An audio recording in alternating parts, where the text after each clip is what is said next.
à toutes et à tous et bienvenue dans ce tutoriel qui est consacré à la mise en œuvre de Google reCAPTCHA dans votre site. Vous avez certainement déjà vu des formulaires de contact ou des formulaires d'inscription qui vous indiquaient, qui vous affichaient une case à cocher « Je ne suis pas un robot » sur laquelle il fallait cliquer et quelquefois il posait des questions complémentaires sur des images où il fallait trouver certains éléments.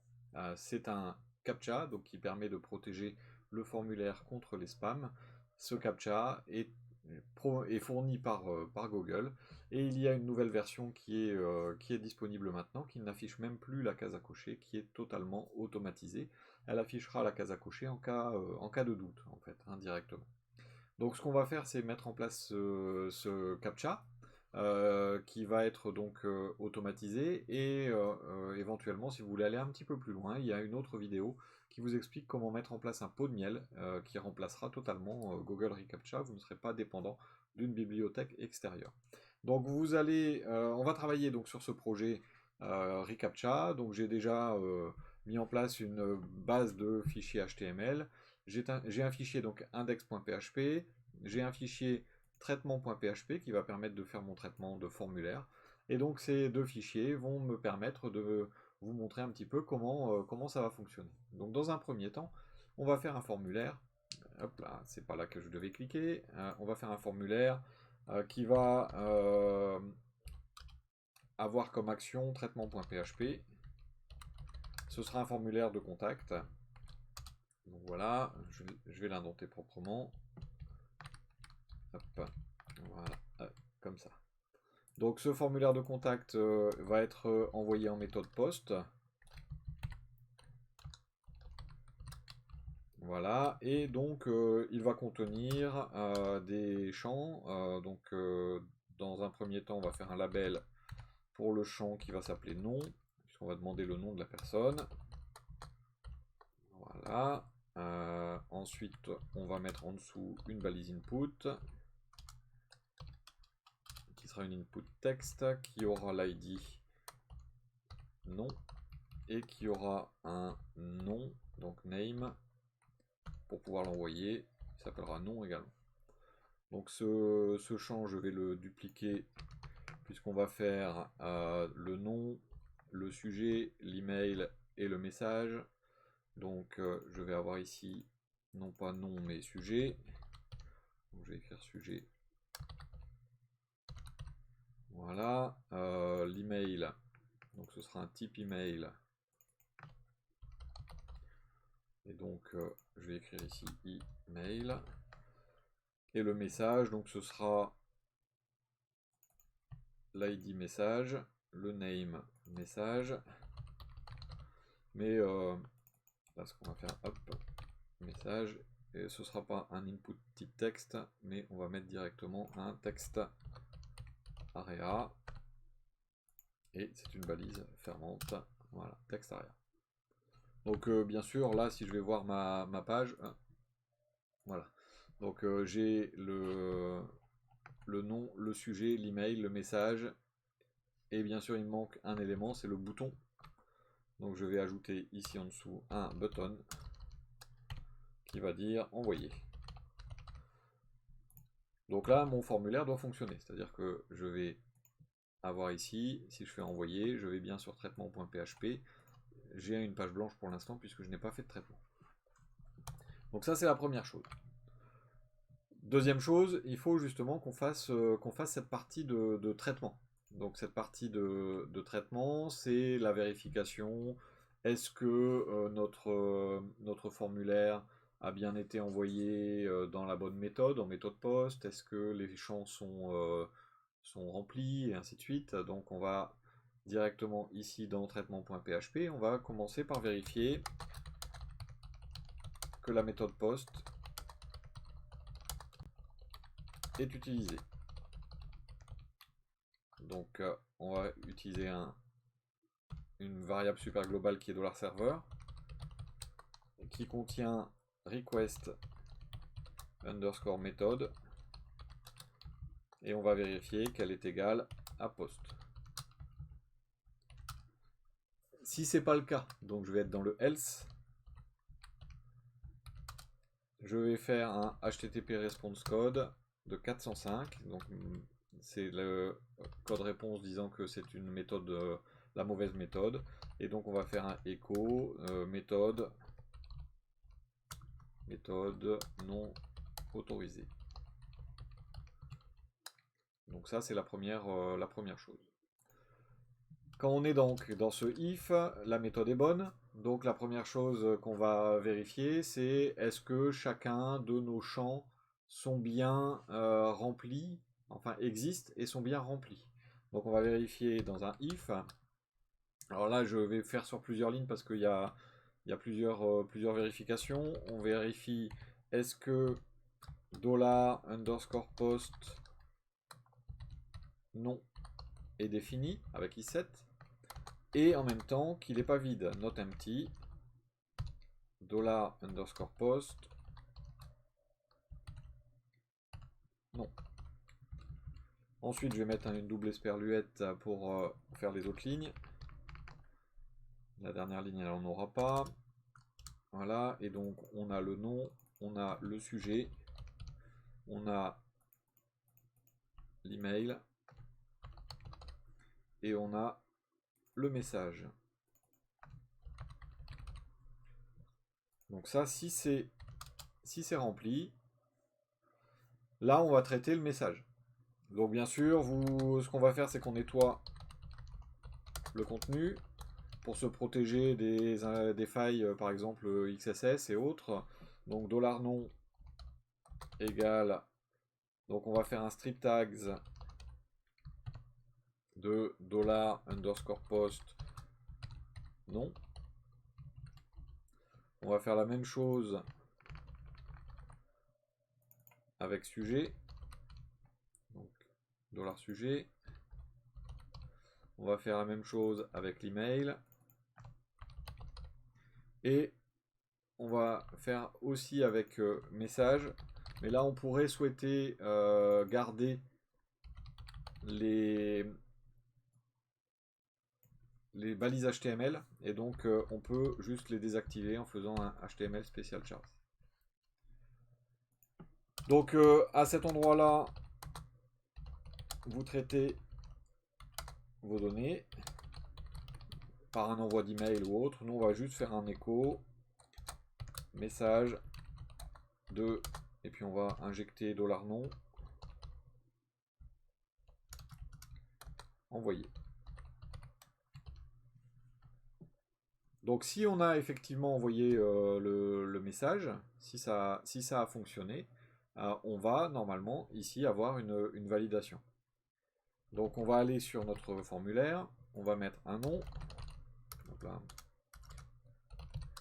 on va mettre un sujet, on va mettre un email et on va mettre un message. Et si je l'envoie, donc j'ai bien un message de Benoît envoyé. Donc là, on a un formulaire qui fonctionne. Le problème, c'est qu'il va fonctionner trop bien. C'est-à-dire que si j'utilise un logiciel comme celui-là, Postman, et que je mets directement l'URL vers ma page de traitement, alors je vais agrandir un petit peu, c'est CTRL égal, voilà. Donc j'ai mis mon URL ici, donc si je l'envoie en méthode get, hop, il me dit méthode non autorisée. Hein, et si je l'envoie en méthode post, donc là j'ai préparé des données, nom, sujet, email, message. Hein, donc c'est vraiment le même que mon formulaire. Si j'envoie, il me dit bien que le message est envoyé. Pourtant, je ne suis pas passé sur le formulaire. Donc il n'est pas protégé. Là, on a justement un formulaire qui est sensible et qui est ouvert à des spams éventuels. Donc c'est là qu'intervient Google Recaptcha. Google Recaptcha va nous permettre de protéger notre page. La première chose qu'on va devoir faire, c'est aller sur le site de Google Recaptcha, donc qui est en lien dans l'article qui est dans la description. Et sur ce site, on va s'inscrire tout d'abord. Une fois qu'on est inscrit, on a accès à la console d'administration ici en haut à droite. Et dans la console d'administration, qui ressemble à ça, on va pouvoir, avec le plus qui est ici, on va pouvoir créer directement un nouveau site. Donc on enregistre un nouveau site pour le reCAPTCHA. Donc là, je vais appeler ça démo nouvelle techno. Je choisis la version 3. Alors la version 2, il y a la case je ne suis pas un robot. La version 3, il n'y a pas la case. Mon domaine, c'est reCAPTCHA.test, mais ce sera vous, votre site. Hein. Vous avez les coordonnées, vous acceptez les conditions d'utilisation. Vous pouvez envoyer les alertes aux propriétaires. Donc si vous avez mis des adresses mail, ils vont recevoir un email. Et vous faites envoyer. Et ça va vous donner 2 clés. Ces 2 clés, la clé secrète, il ne faut pas l'exposer aux gens. C'est celle qui va permettre de vérifier que la personne a bien effectivement fait la demande auprès de Google reCAPTCHA pour valider le formulaire. La clé publique, elle, va être utilisée en JavaScript pour faire en sorte donc de faire la demande justement auprès de Google. Donc ce qui va se passer, je vais charger mon formulaire. À ce moment-là, le script va détecter si la personne est un robot ou pas, va envoyer l'information au serveur de Google. Google va renvoyer une clé. Et cette clé va nous permettre ensuite, côté back-end, au niveau du traitement du formulaire, de vérifier tout d'abord si la personne a été détectée comme un robot ou pas. Donc ça, c'est la première chose qu'il va falloir faire, c'est demander au niveau de notre formulaire, faire en sorte qu'il détecte si c'est un robot ou pas qui est en train de visiter la page. Donc vous avez si vous allez sur le lien voir l'intégration côté client, vous avez toute une doc, hein, une documentation directement avec les balises script qui vont bien et les différentes actions qui peuvent être éventuellement mises en œuvre. Hein. Donc à partir de là, vous avez déjà une première partie de script qui est ici. Je vous encourage à copier directement, donc je vais zoomer un peu. Hop. Donc c'est ce script là, fontaine d'intégration. Vous cliquez sur le bouton copier ici en haut et on va aller sur notre formulaire en HTML, juste après le formulaire en fait, et on va coller. Donc ça c'est la première chose. Ce qu'on va faire ensuite, c'est modifier 2-3 petites choses. Vous voyez ici il est marqué reCAPTCHA SideKey et il est répété ici. Eh bien à cet endroit là, on va remplacer par notre clé. Donc je vais revenir ici sur ma page où il y a les clés. Je vais copier la clé du site. Je la copie et je vais aller directement dans mon URL ici et dans le execute et je vais coller ma clé. Donc celle-là, elle est publique, donc c'est pas un problème si jamais elle est vue par d'autres personnes, puisque elle ne sert qu'à effectuer une demande auprès de Google, comme quoi il détecte ou pas si on est un robot.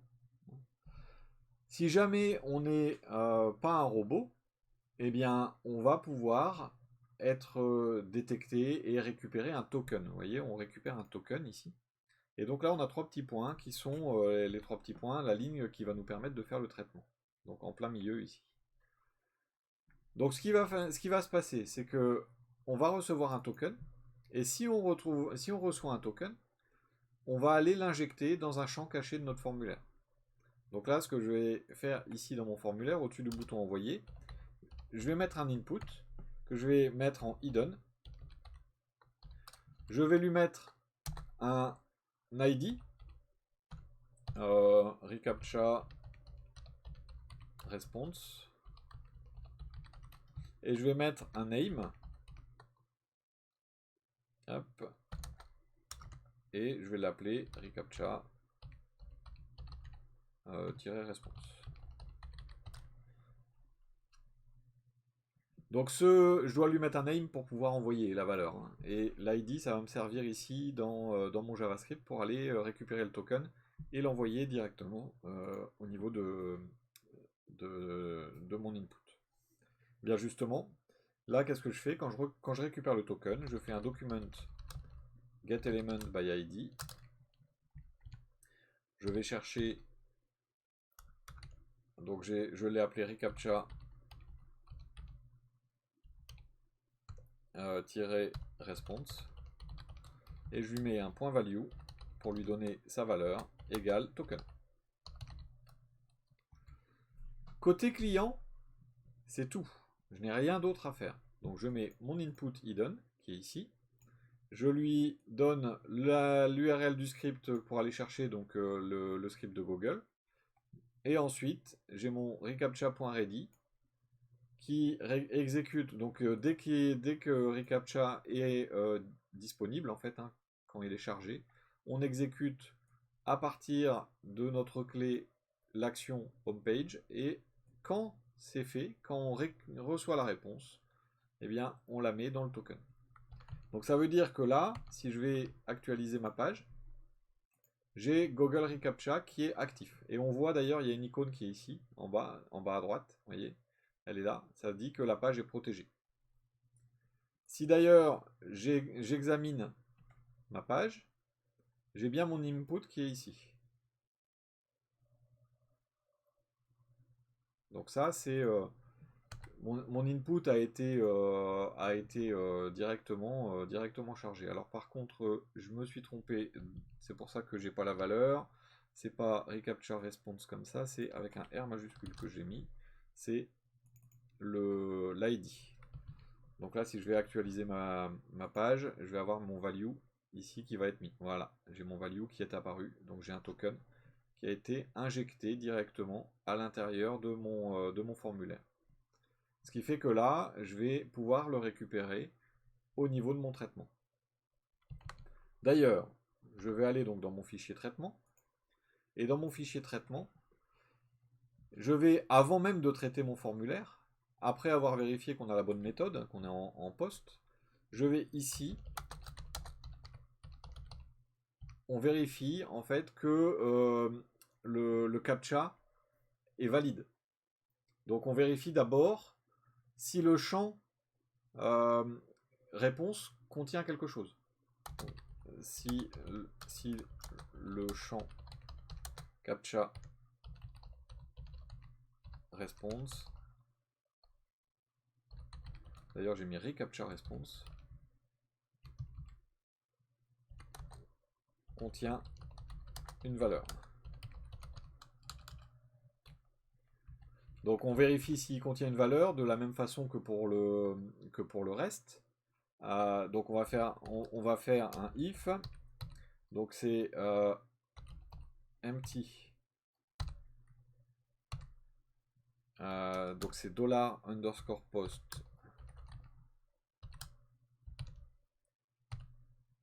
reCAPTCHA response. S'il est vide, sinon on fera autre chose. Et cette autre chose, ça sera en partie le traitement du formulaire. Donc ça, je vais le mettre dans le else. Si jamais le champ réponse reCAPTCHA response est vide, bah, par exemple, je vais faire un header location index.php. Et je mets mon point virgule, ce sera mieux. Donc imaginons que j'ai mon formulaire qui est ici, et j'enlève la valeur. Donc je n'ai pas de réponse de reCAPTCHA. Si je fais envoyer, je suis revenu ici. Pourquoi? Parce que le CAPTCHA n'est pas bon. Donc là, bien sûr, maintenant, je vais pouvoir examiner de nouveau, et je vais avoir donc mon reCAPTCHA response qui a récupéré une nouvelle valeur, hein, puisque je suis un humain, donc j'ai été détecté en tant qu'humain, et j'ai une valeur. Le premier impact qu'on va avoir ici, c'est que déjà, à ce stade, en ayant juste vérifié si le champ reCAPTCHA response est vide, eh bien, on va déjà se protéger contre cette partie-là, le robot. Si je fais send maintenant, hop, vous voyez, je n'ai plus message envoyé, mais j'ai récupéré en fait le formulaire. C'est-à-dire que j'ai été redirigé vers mon formulaire. Donc déjà, les robots ne peuvent plus, déjà rien qu'en ayant mis ce petit if là, les robots ne peuvent plus remplir le formulaire. Mais bon, on va quand même vérifier. Il y a des gens qui pourraient utiliser un robot qui va charger la page, le formulaire, le remplir comme un humain en fait, et qui mette quelque chose dans reCAPTCHA Response. On ne sait jamais. Donc ça veut dire que là, on va devoir maintenant vérifier si la réponse qui a été donnée est la bonne. Et là, donc je vais retourner sur la documentation, et quand vous avez la clé secrète, vous avez l'intégration côté serveur ici. Si on va sur l'intégration côté serveur, bon, ça nous parle de token restriction et autres, hein, mais on a une URL ici sur laquelle on peut envoyer des informations, et on va envoyer notre clé secrète, la réponse, et éventuellement l'adresse IP de l'utilisateur, mais ça c'est en option. Mais on va envoyer la clé secrète et la réponse, et à cette adresse, et on va récupérer un success, true false, et on va même récupérer le temps sur lequel il a été généré. Donc nous, ce qu'on va faire, c'est qu'on va aller interroger cette URL. Donc il y a plusieurs méthodes. On a le file get content et on a curl. Curl est vraiment plus propre parce qu'on peut faire pas mal de choses avec, mais il y a des serveurs sur lesquels il n'y a pas curl. Donc on va vérifier si curl existe. Si curl existe, on va l'utiliser. Sinon, on fera un file get content pour aller chercher cette adresse-là. Donc, au niveau de notre traitement, et avant notre traitement de formulaire, on va vérifier. Donc, on va préparer l'URL. Donc, l'URL, je vais l'appeler $URL, tiens, c'est original. Donc, alors je vais aller la copier. Hop, copier. Donc, c'est ça. Site verify. Ensuite, on nous demande de passer un champ secret. Secret égal, et c'est notre clé secrète. Donc là, je vais retourner sur mon navigateur et je vais copier la clé secrète. Je la colle dans mon URL. Alors, c'est pas un problème puisqu'on est en PHP et le PHP s'exécute côté serveur, donc le client ne le verra jamais. Et ensuite, on a un deuxième champ à mettre, c'est response. Response égale. Et là, on récupère en fait captcha response. Et donc là, je vais aller faire un $_post reCAPTCHA response,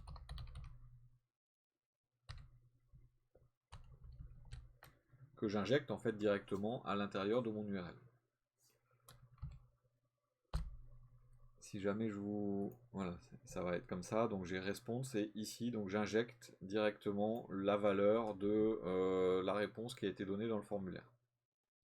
Ça va être l'URL qu'on va interroger. Donc imaginons, si là, je prends cette URL, je vais dans Postman, je colle, donc c'est en méthode post, hein, on a dit, et là, dans réponse, je mets n'importe quoi. Je vais mettre ABC. Quand je fais send, je dois recevoir un JSON et il me dit c'est pas valide, c'est pas un succès. Maintenant, si jamais je vais sur mon formulaire et que je récupère juste la valeur qui m'a été mise ici. Alors elle est longue, hein, la valeur, mais c'est tout ça qu'il faut prendre. Donc c'est ma réponse. Si je retourne sur Postman et que je remplace ici ABC par la réponse qui m'a été donnée, j'envoie, ça me met success true. Donc ça veut dire effectivement que ça a fonctionné. On est bien sur reCAPTCHA.test, on a la date et l'heure, donc midi 35, c'est pas la bonne time zone, hein, je suis à 13h35, mais donc c'est bon. Et le score 0,9, 90% de chances que ce soit pas un robot. Donc c'est sur le principe, ça fonctionne. Donc là, j'ai mon URL qui est créé. Maintenant, il va falloir l'envoyer, en fait, ce curl. Cette URL, il va falloir l'envoyer. Et on va vérifier, on vérifie si curl est installé. Donc c'est if function exist et c'est curl underscore version. On vérifie si la fonction curl version existe, ça veut dire que curl est installé. Et donc on a else qui est si jamais un curl n'existe pas, n'est pas installé. Bon, dans le else, on utilisera file get contents. Donc c'est $response égale file get contents de $URL, tout simplement. Et si la fonction curl existe, eh bien on va faire un $curl égale curl underscore init de $URL. On initialise curl avec cette URL. Ensuite, curl underscore set option. Donc c'est set opt pour faire les options. Donc sur $curl, l'instance actuelle, on va faire un header. C'est curl opt header. On va donc curl opt header, on n'en met pas. Ensuite, on va faire un autre setup pour lui passer donc $curl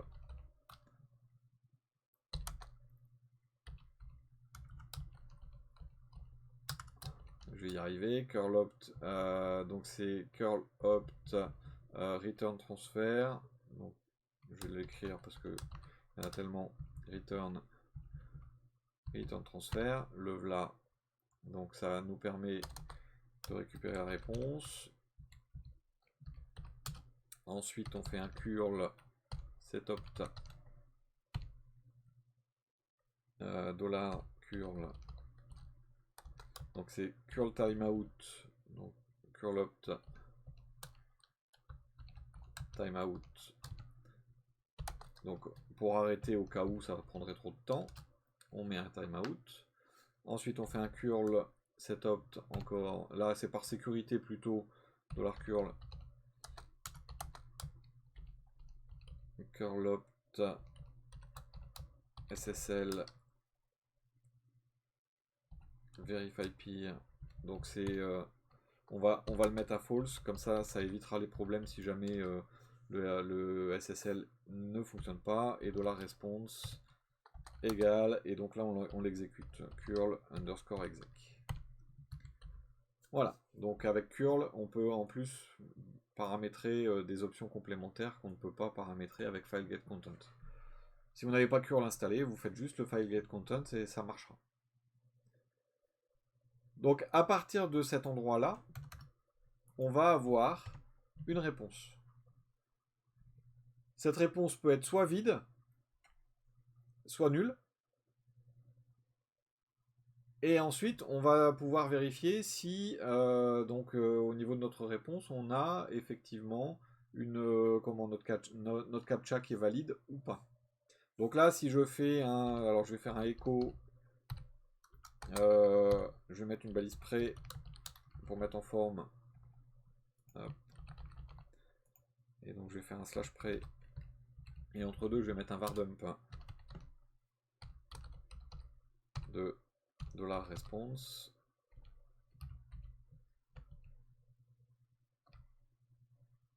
Hop, donc là j'actualise, je vais faire donc mon formulaire, j'ai pas encore mis à jour, donc là ma réponse, ah tiens, curl exec, j'ai oublié, dans mon curl exec j'ai oublié de passer $curl, alors forcément il peut pas l'exécuter, voilà, donc on recommence, voilà, donc j'ai bien success true ici, donc c'est une chaîne de caractères, hein, donc c'est du JSON. Donc si je veux éventuellement récupérer sous forme d'objets PHP, de variables PHP de tableau, donc je peux faire un JSON décode de la réponse. Et donc là vous allez voir que ce sera plus une chaîne de caractères, mais un objet. Voyez. Donc on a un objet, Et on a, dans cet objet, on a success qui est un booléen. Donc là, on est en timeout. Donc là, c'est normal. Si je refais, voilà, j'ai success true. Donc si jamais je veux avoir uniquement ma réponse, donc là je vais faire un dollar data égale, donc là je vais faire mon JSON decode response. Hop, voilà. Et donc c'est un objet. Donc si j'essaie de faire un dollar data success directement comme ça sous forme de tableau, hop, il me dit j'utilise un objet et donc là je peux pas faire sous forme de tableau. Là si je fais flèche success, hop, je renvoie, donc je récupère mon booléen faux. Si je fais directement un envoi, j'ai mon booléen true. Donc là on est bon. Donc ça veut dire que je dois tester ça. Mais il faut que je teste quand même que ma réponse n'est pas vide. Si elle est vide, je vais avoir des problèmes. Donc la première chose, on vérifie qu'on a une réponse. Donc if, et donc là je peux vérifier. Je vais vérifier qu'elles sont vides. Donc empty $response. Et pardon, où c'est le pipe. Hop, il est là. Donc is nul parce que je peux avoir une réponse. Si je mets os, ça marche pas. Is nul $response. Là, ce que je vais faire, c'est que s'ils sont vides, la réponse est vide ou nulle, je vais faire le header location, renvoyer directement à ma page d'accueil. Sinon, si j'ai une réponse, je décode.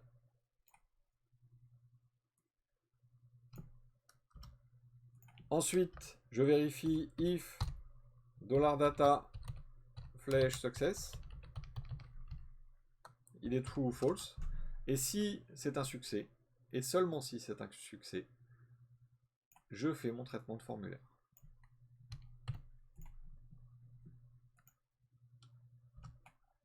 Et donc là, normalement, si maintenant j'actualise ici, j'ai plus rien. Donc ça me fait rien du tout. Alors j'aurais pu dire que si c'est un succès, je traite et mettre ici un else et donc mettre le header location.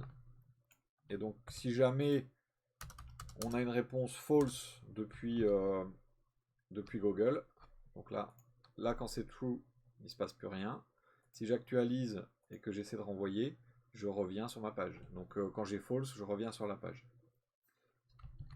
Alors j'avais rien parce que mes champs sont pas vides, enfin sont vides. Donc là si je mets Benoît comme tout à l'heure, sujet, email et message, peu importe, et que je fais envoyer, là j'ai bien le message envoyé. Donc je suis protégé par reCAPTCHA directement. Tout est protégé. Je peux même donc vérifier encore une fois avec Postman en essayant ici d'envoyer des valeurs directement et je retombe sur ma page d'accueil. Donc ça me permet vraiment de protéger. Grâce à reCAPTCHA, je protège directement mon formulaire. Donc c'est pas très simple à mettre en œuvre. Vous avez la partie JavaScript qui est assez simple. Ensuite, vous avez tout le traitement, la vérification. Est-ce que j'ai une valeur? Est-ce que cette valeur est cohérente par rapport à ce que Google me donne? Que me répond Google? Est-ce que c'est vide? Est-ce qu'il y a beaucoup de conditions? Mais voilà un code de base pour mettre en place le reCAPTCHA sur votre formulaire. Je vous remercie pour votre attention. N'hésitez pas à partager, à commenter, à vous abonner. Vous pouvez venir sur le Discord, il n'y a pas de souci. Je vous remercie beaucoup et je vous dis à bientôt.